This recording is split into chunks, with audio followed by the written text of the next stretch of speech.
አርበኛ አስረስ ማረ ዳምጤ ወቅታዊ የፋኖን ትግል አስመልክቶ የሰጠው መግለጫ አለ። ሙሉ መግለጫውን ትሰሙታላችሁ። ዳንጉር፣ ጃዊ፣ ዳንግላ፣ አፈሳ፣ ሰከላ ዙሪያ አጉት ጠንከር ያለ ውጊያ ተደርጓል። የአፋባ ቴዎድሮስ ዕዝ የ24 ሰዓት የውሎ ዘገባ እናስደምጣችኋለን። ሁለቱ ኮሮች በጥምረት ታላቅ ድል ተጎናጽፈዋል። የአፋባ ምዕራብ አማራ ቀጠና ቴዎድሮስ ዕዝ 102ኛ ኮር 22ኛ ክፍለ ጦር አንደኛ ሻለቃና 105ኛ ኮር 55ኛ ክፍለ ጦር አንደኛ ሻለቃ በጥምረት አባይ ላይ ታላቅ ድል ተጎናጸፉ።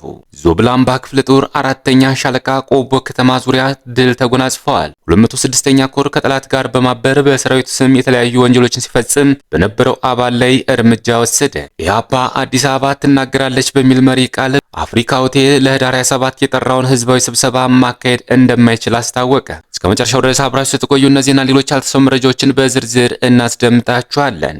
የሚዲያችን ተደራሽነት እንዲበዛ ቪዲዮ ላይክ፣ ቻናሉ ሰብስክራይብ እና ሼር እንዲሁም ኮሜንት መስጫ ሳጥን ድል ለአማራ ፋኖ የሚል አስተያየት እያስቀምጣችሁ አብራችሁን ሁኑ። እነሆ ወደ መረጃችን ገባን። የገጠምነው ጠላት የተሸነፈ ነው። ፖለቲካው የተምታታበት ከራሱ አልፎ ውሸትና ማጭበርበርን ለዓለም አቀፍ ተቋማት ጭምር ያስተማረ የሚያደርገው መላቅጡ የጠፋበት በህዝብ የተናቀ በዓለም ፊት ሞገስ ያጣ አገዛዝ ነው። ይህ ውጤት እንዲመጣ ላለፉት ድፍን 4 ዓመታትና ከዚያም በላይ በጠራ መስመር በጽናትና በድፍረት በመታገላችንና በማታገላችን ኩራት ይሰማናል። ከብዙ መስዋዕትነት በኋላ ይህንን ትግል ከግለሰቦች ተጽዕኖ አውጥተን የትውልድ አድርገነዋል። የአማራ የህልውና ትግል ማንም በኪሱ ይዞት የሚዞር አጀንዳ አይደለም። የሆነ ቡድን ወይም ግለሰብ ሲፈልግ የሚያነሳው ሳይፈልግ የሚጥለው እንዳይሆን አድርገነዋል። የፋኖን እንቅስቃሴ ከመንደር አውጥተን የቀጠናውን ተጽዕኖ ፈጣሪ ኃይል ማድረግ ችለናል። የአማራን ፖለቲካ ዓለም ባንክሮ እንዲያዩ ማድረግ ተችሏል። የቀጠናውን ኃይሎች የማስተባበር ኃላፊነትን መሸከም የሚችል የአመራር ቋት በመፍጠር ላይ ነው። ድንጋይ ነክሰን ከነጣቂዎችና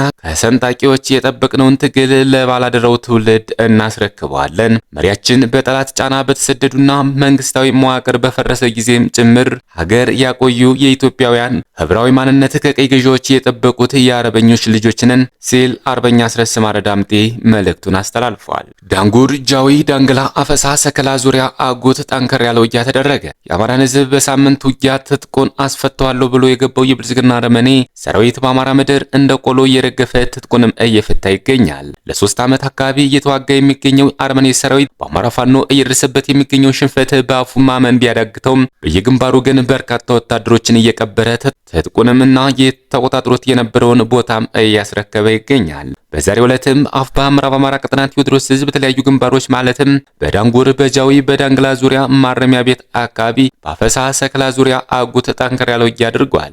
77፣ 44፣ 66፣ 55 እና 22ኛ ክፍለ ጦር ጠላትን በተለያዩ ግንባሮች ሙትና ቁስለኛ አድርገውታል። 102ኛ ኮር 22ኛ ክፍለ ጦር አንደኛ ሻለቃና 105ኛ ኮር 55ኛ ክፍለ ጦር አንደኛ ሻለቃ በጥምረት አባይ ላይ ታላቅ ድል ተጎናጸፉ። ሁለቱ ኮሮች በጥምረት አባይ ድልድይና አፈሳ መግቢያ ላይ ዛሬ ማለዳ 2 ሰዓት ጀምሮ እስከ ቀኑ 6 ሰዓት ድረስ ከፋሽስቱ ብልጽግና አገዛዝ ዙፋን ጠባቂ ሰራዊት ጋር በመፋለም ታላቅ ድል አስመዝግበዋል። ጠላት ድል በትግል ወይም ናዳ ከተማንና አፈሳ ከተማን ለመቆጣጠር ከግርጨጭ ከተማና ከወተት አባይ ከተማ በርካታ ኃይል በመያዝና ከነፍስ ወከፍ እስከ ቡድን መሳሪያ በመታገዝ አፈሳ ከተማ መግቢያ አባይ ድልድይ ላይ ማጥቃት ያደረገ ሲሆን 102ኛ ኮር 22ኛ ክፍለ ጦር አንደኛ ሻለቃና 105ኛ ኮር 55ኛ ክፍለ ጦር አንደኛ ሻለቃ በጥምረት የጠላትን ሰራዊት ለጊዜው በስም ያልታወቁ አመራሮችን ጨምሮ በመደምሰስና በማቁሰል ከባድ ሰብአዊና ቁሳዊ ኪሳራ በማድረስ ብሎም ቀጠናውን በማስከበር ታላቅ ድል ተጎናጽፈዋል። በዚህ በድንቅ መናበብ በተመዘገበ ታላቅ ድል የጠላት ሰራዊት በሁሉም አቅጣጫ የተመታ ሲሆን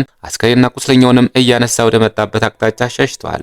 በተመሳሳይ 105ኛ ኮር 66ኛ ክፍለ ጦር በጃዊ ቀጠና ዘንዘን ከተባለ ቦታ ላይ ከጠላት ጋር በተደረገ የእጅ በእጅ እልህ አስጨራሽ ፍልሚያ የክፍለ ጦሩ ተወርዋሪ ቃኝና መሐንዲስ ሻለቃ፣ 2ኛ ሻለቃ፣ 4ኛ ሻለቃ በጥምረት ያስገኙት ድሎች አንደኛ ከ30 በላይ የአብይ ወንበር ጠባቂ ሰራዊት አባላትን በመደምሰስ ሲቻል በርካቶችን ከባድና ቀላል ቁስለኛ ማድረግ ተችሏል። ሁለተኛ 22 ክላሽንኮፍ የጦር መሳሪያ መማረክ ማግኘት ተችሏል። ሶስተኛ 490 የብሬን ጥይት፣ 200 ሸንሸል ከ1000 በላይ የክላሽ ተተኳሽ፣ 14 የእጅ ቦምቦች፣ 1 ስናይፐር የመሳሰሉትን የጠላት ቁሳቁሶች መማረክ ተችሏል። በሌላ መረጃ በትናንትናው ዕለት የ105ኛ ኮር 66ኛ ክፍለ ጦር 5ኛ ሻለቃ መተከል ዳንጉር ወረዳ ኤልፈኝ ከተባለ ቦታ ላይ ከጠላት ጋር በተደረገ ትንቅንቅ ድል መገኘቱን የዘገብነ መሆኑ ይታወቃል። ስለሆነም ከ10 በላይ የጠላት ኃይል ተደምስሷል። በርካቶችንም ቁስለኛ ማድረግ ተችሏል። በርካታ ተኳሾችንና ትጥቆችን ማግኘት የተቻለ መሆኑን ለማሳሰብ እንወዳለን። የሰደድ እሳት የሆነው ነበልባሉ ፋኖ የአብይን ገዳድ ሰራዊት እየለበለበ አስከሬኑን እያዝረከረከ ወደ ማምቦክ እንዲፈረጥጥ አድርጎታል። በተደጋጋሚ በተለያዩ የግንባር ውጊያዎች ሽንፈቱን የተጎናጸፈው አረመኔ ሰራዊት የጥላቻ ጥጉን የገበሬውን ሀብትና ንብረት በማውደም እያሳየ ነው። አማራ የሆነን ሁሉ ባንዳ ብሎ የፈረጀው ብልጽግና ስርዓት በደረሰበት ሁሉ የደረሰ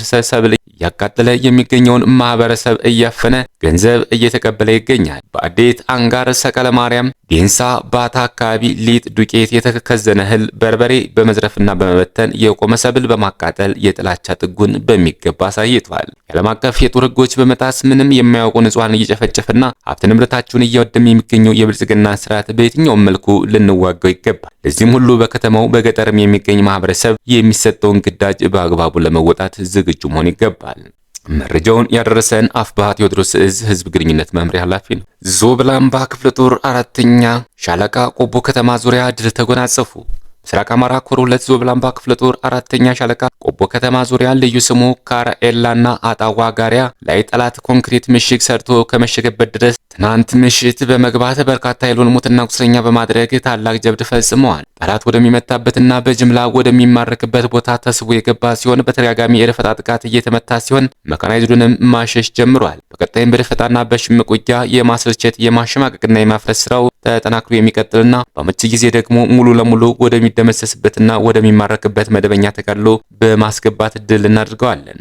በሌላ መረጃ ከ100 በላይ ጠላት ተደምስሷል። ልማደኛው ደጃዝማች 4ኛ ኮር በመተማ ወረዳ ሽመለ ጋራ ቀበሌ ከቀኑ 9 ሰዓት ጀምሮ ቀበሌ ሆርጃሙስ ክሬቸሩና ቁጥር 1 መውጫ አዲስ ዓለም አካባቢ በሶስት አቅጣጫ የመጣውን ፋሽስቱ አገዛዝ ወታደሮች ላይ ጠንካራ ጥቃት በመክፈት ከፍተኛ ሰብአዊና ቁሳዊ ጉዳት አድርሷል። ከ6 ክፍለ ጦር የተውጣጣ የበላይ እዝ 4ኛ ኮር ሰራዊት በወሰደው የተሳካ ማጥቃት ከ100 በላይ ሲደመሰስ ከ55 በላይ ቁስለኛ ሆኗል። በተጨማሪም ሲጓጓዙበት የነበረው ተሽከርካሪ በተሰነዘረበት ጥቃት ከጥቅም ውጭ ሆኗል። በላይ እዝ በጀመረው የማጥራትና የማረም ስራ ተሞርዶ ስሉ እየሆነ የሚገኘው ደጃዝማች ኮር ይህንን ውጤታማ የድምሰሳ ውጊያ ግዳጅ ሲፈጽም ያለ መስዋዕትነት ነው። 206ኛ ኮር ከጥላት ጋር በማበር በሰራዊቱ ስም የተለያዩ ወንጀሎች ሲፈጽም በነበረው አባል ላይ እርምጃ ወሰደ። የአፍባሃ ቴዎድሮስ እዝ 206ኛ ኮር 14ኛ ክፍለ ጦር ጅብላ ሙተራ ሻለቃ አባል የነበረው ዳንኤል አዳሙ የተባለ ግለሰብ የጥላትን ተልዕኮ በመቀበል በሰራዊቱ መካከል ግጭት እንዲቀሰቀስ አፍራሽ አሉባልታዎችን በመንዛት ለጥላት ወታደራዊ ሚስጥሮችን አሳልፎ በመስጠት የሰራዊት አባላትን በማስገዳት የአማራ ሕዝብ ባህል፣ ሃይማኖት፣ ታሪክና ሴት የሚንድ አስተምሮን በማህበረሰቡ ዘንድ በማሰራጨትና በማስተማር ከ25 በላይ የማህበረሰብ ክፍሎችን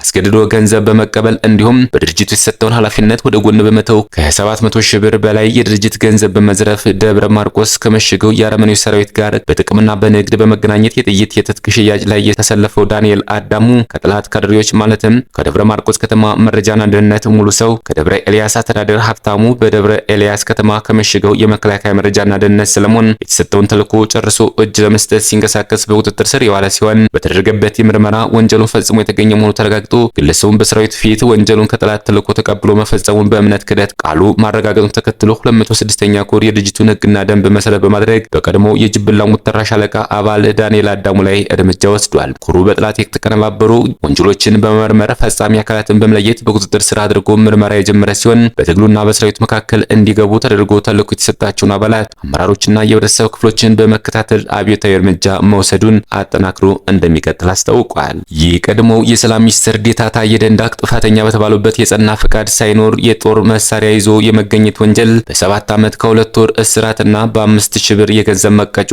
እንዲቀጡ የፌዴራል ከፍተኛ ፍርድ ቤት ዛሬ ብይን ሰጥቷል። ታዬ ክሱን ለመከላከል ጠቅላይ ሚኒስትር አብይንና የአዲስ አበባ ከተማ ከንቲባ አዳነች አቤቤን ጨምሮ 5 የመከላከያ ምስክሮችን ጠርተው ሆኖም የሶስቱ ምስክርነት ሳይሰማ መቅረቱን ጠበቃቸው አበራ ንጉስ ተናግረዋል። ጠበቃ አበራ ሁሉም የተከሳሹ የመከላከያ ምስክሮች ባልተሰሙበት ሁኔታ ፍርድ ቤቱ በታየ ላይ የቅጣት ብያኔ ማሳለፉን በመቃወም ይግባኝ እንደሚጠይቁም ገልጸዋል። የትግራይ ኢፈርት ኩባንያ ፌዴራል መንግስቱ በስሩ የሚተዳደሩ ሁሉንም ኩባንያዎች የባንክ ሂሳብ ያለምንም ሂሳብ ምርመራ ከዳር 24 ጀምሮ ማገዱ ህገወጥ ነው በማለት ትናንት ባወጣው መግለጫ ተቃውሞን ገልጿል። የባንክ ሂሳብ ማገድ ኩባንያዎች ከጦርነት ጉዳት ለማገገም የሚያደርጉትን ጥረት ያዳክማል ያለው ቦርዱ እርምጃው በ10 ሺዎች የሚቆጠሩ የኩባንያው ሰራተኞች ከስራ እንዲሰናበቱና ማህበራዊ ቀውስ እንዲፈጠር ሊያደርግ ይችላል ሲሉ ስጋቱን ጠቁሟል። የኢፈርት ቦርድ አያይዞ መንግስት የባንክ ሂሳብ እገዳውን እንዲያነሳ ጠይቋል። መንግስት በጉዳዩ ዙሪያ ይህ ዜና እስከተጠናከረበት ሰዓት ድረስ በይፋ ለህዝብ የሰጠው መረጃ የለም። በመጨረሻም ኢህአፓ አዲስ አበባ ትናገራለች በሚል መሪ ቃል በዲ አፍሪካ ሆቴል ለህዳር 27 የጠራውን ህዝባዊ ስብሰባ ማካሄድ እንደማይችል አስታወቀ። ፓርቲው ህዝባዊ ስብሰባውን የሰረዘው የሆቴሉ አስተዳደር ባለቀ ሰዓት አዳራሹን ለማካሄድ የገባውን ውል በመሰረዙ እንደሆነ ገልጿል። የሆቴሉ አስተዳደር ውሉን ውሉን በመሰረዝ ለአዳራሽ ገዳይ የከፈላችሁትን ገንዘብ ውሰዱ በማለት ውሉን የሰረዘው ምንም አይነት አጥጋቢ ምክንያት ሳይሰጥ መሆኑን ፓርቲው ጠቅሷል። የሆቴሉ አስተዳደር ከቁጥጥር ውጭ የሆነ ሁኔታ ካላጋጠመው በስተቀር በመጨረሻው ሰዓት ውሉን እንደማይሰርዝ እንረዳለን ያለው ፓርቲው ከሆቴሉ ውሳኔ ጀርባ የመንግስት ስውር እጅ ሊኖርበት እንደሚችል ጥርጣሬ እንዳለው ጠቁሟል። ክቡራትና ክቡራን የቻናላችን ቤተሰቦች ለሰዓት ያዘጋጅናቸው መረጃዎች እነዚህ መስሉ ነበር። በሌላ የመረጃ ሰዓታችን እስክንገናኝ ድረስ የዩቲዩብ ቻናላችን ሰብስክራይብ፣ ሼር እንደዚሁም ላይክ እያደረጋችሁ ጠብቁን። ቸር ያገናኘን። መልካም ቆይታ